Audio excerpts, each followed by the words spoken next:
E aí, pessoal, tudo bem? O vídeo de hoje é sobre pressão osmótica. Então, a gente viu lá dos efeitos coligativos que tinha a osmocopia. E uma forma de impedir que isso acontecesse, que a osmose acontecesse, era aplicar uma pressão, que é o que a gente chama de pressão osmótica. Só que esse conteúdo, ele não tem na apostila de vocês como calcular quanto de pressão aplicar. Mas depois ele aparece no terceiro ano como uma revisão. Então é melhor a gente trabalhar agora para vocês entenderem de uma vez, para depois não ficarem perdidos no conteúdo. Então eu quero que vocês prestem bastante atenção, façam anotações aí no caderno, que é um conteúdo bem importante sim, porque alguns vestibulares, até o próprio Enem já trouxe as questões de quanto seria uma pressão para impedir determinada osmose que acontecesse. Então vamos lá? Então, para a gente relembrar o que é o processo osmótico, o que é a osmose, é sempre um processo que a gente chama de espontâneo, onde há a transferência das moléculas do solvente por meio de uma membrana semipermeável. Então, ele tem um meio hipertônico, o meio mais concentrado, e o meio hipotônico, que é o meio menos concentrado.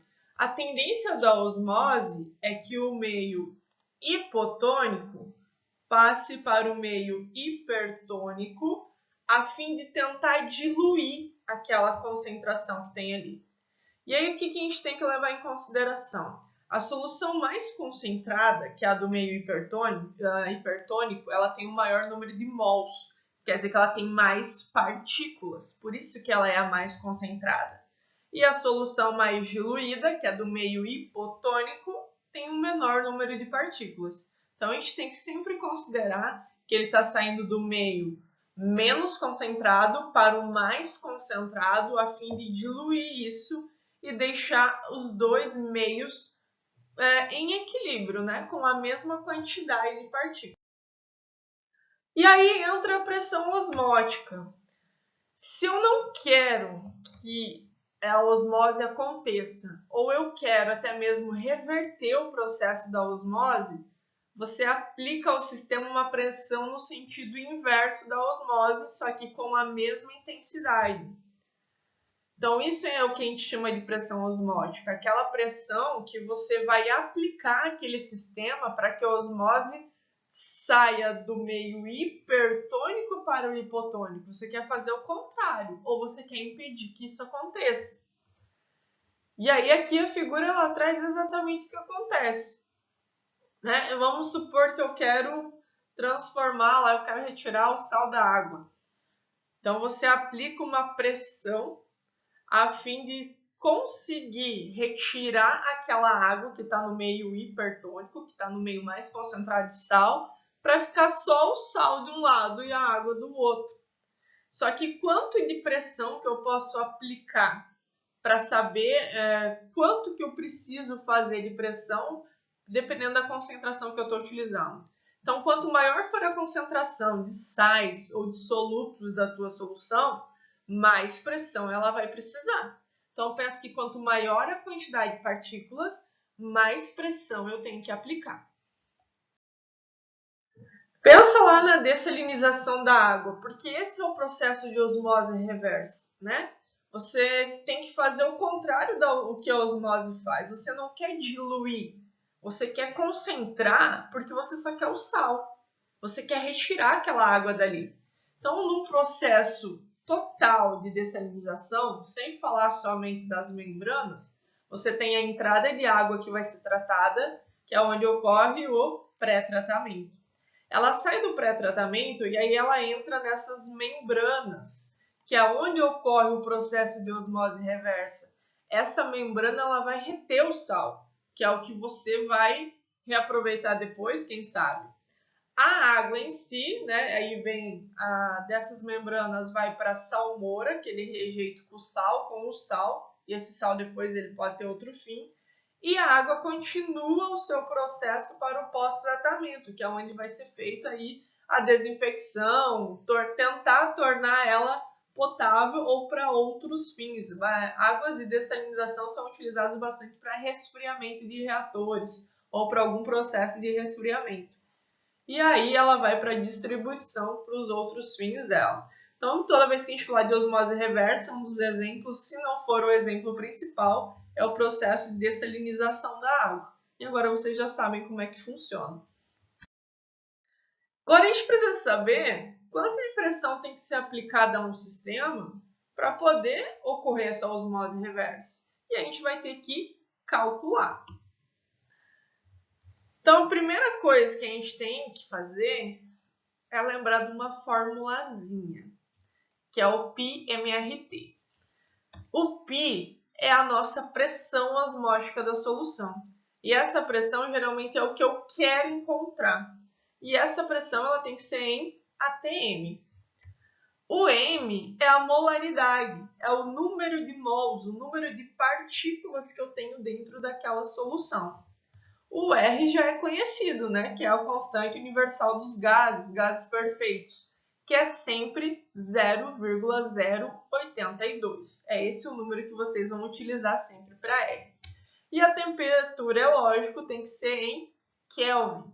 Lembrando, de novo, para eu transformar a temperatura de Celsius em Kelvin, pego o valor em Celsius e soma 273. Ok, pessoal? E a gente vai fazer 3 exemplos para ficar bem claro como se utilizar isso aqui. Então, exemplo 1.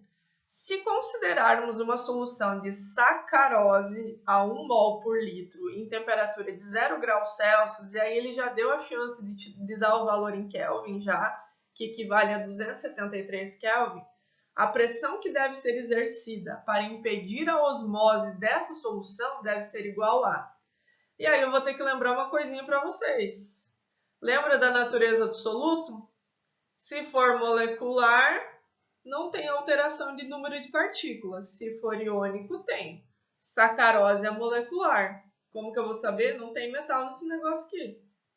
Se não tem metal, tem que ser molecular. Então, eu não vou precisar fazer uma adaptação que logo a gente vai ver ali no exemplo 2.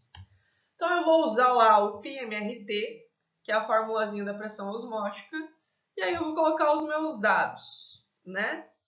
Eu tenho molaridade? Tenho. É 1. Tem a constante dos gases? Sim, é fixo, 0,082. E a temperatura é 273. Multiplicando tudo isso aqui na fórmula, não esquece, a multiplicação não é soma. Vai dar 22,38 atm. Então, a pressão necessária para impedir a osmose dessa sacarose é de 22,38 atm, praticamente 23 de pressão.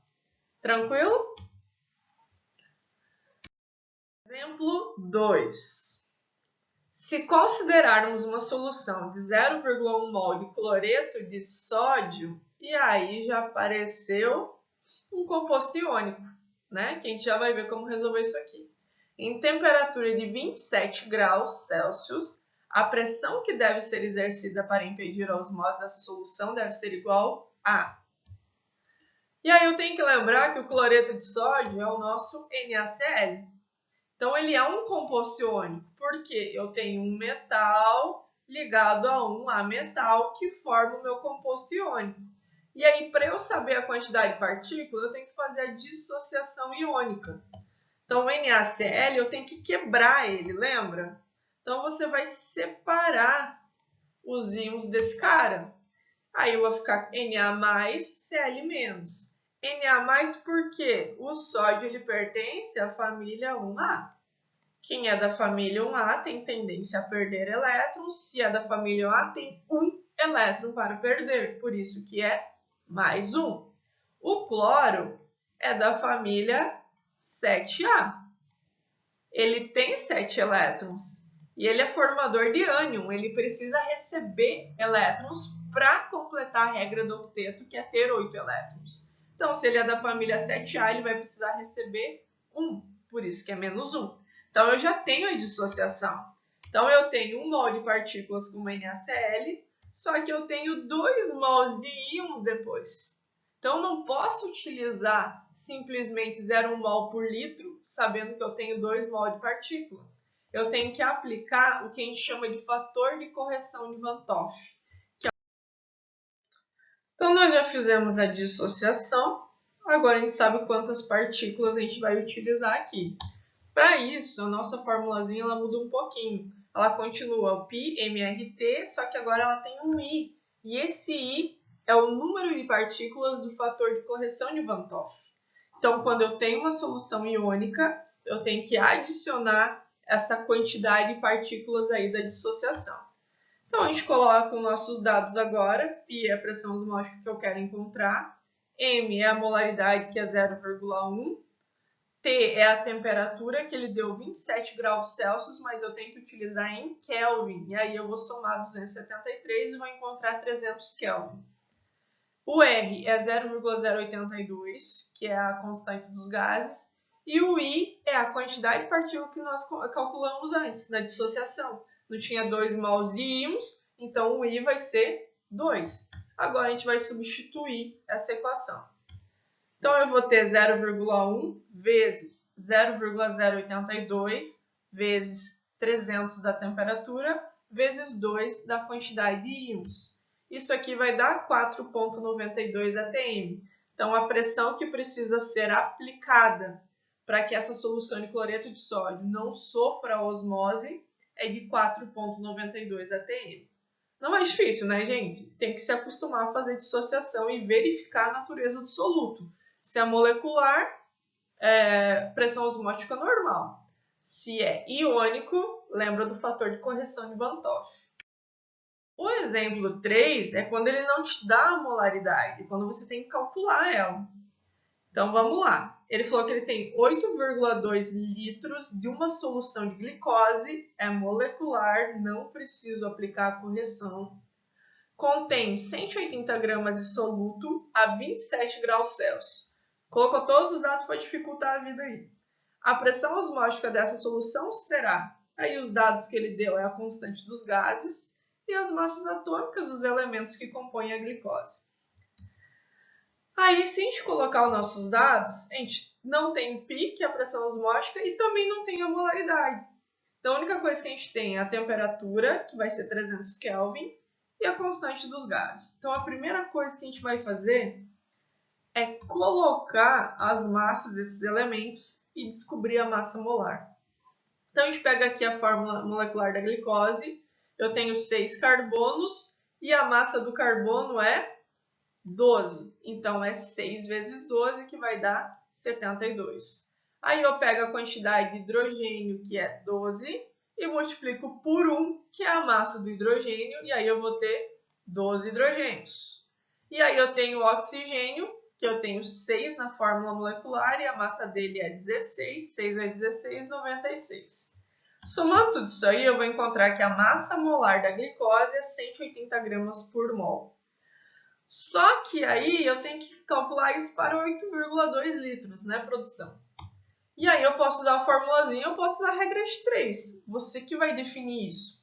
A molaridade é para a gente descobrir a quantidade de mols, né? Então, pode ser a massa do soluto dividida pela massa molar vezes o volume. Essa formulazinha, ela quebra aí duas regrinhas de 3 que eu teria que fazer de uma vez só. Então, a massa que ele me deu de soluto é 180 gramas. Está aqui em cima. A massa molar é 180 gramas por mol. E o volume é 8,2. Fazendo esse cálculozinho, eu vou encontrar molaridade de 0,12 mols por litro. Agora, então, eu já tenho os dados que eu precisava, que era a molaridade que estava faltando. Substituindo na fórmula, eu tenho molaridade 0,12 vezes 0,082 a constante dos gases, vezes 300 da temperatura em Kelvin. Isso aqui vai dar 2,95 atm. Essa é a pressão necessária para impedir a osmose da glicose. Beleza, pessoal? Qualquer dúvida, entre em contato comigo. A gente vai fazer alguns exercícios de pressão osmótica. Não se sintam envergonhados de pedir ajuda, só não fiquem com dúvida, porque a gente vai avançando o conteúdo e a gente precisa ter essa definição bem clara aqui. Beleza? Até a próxima aula!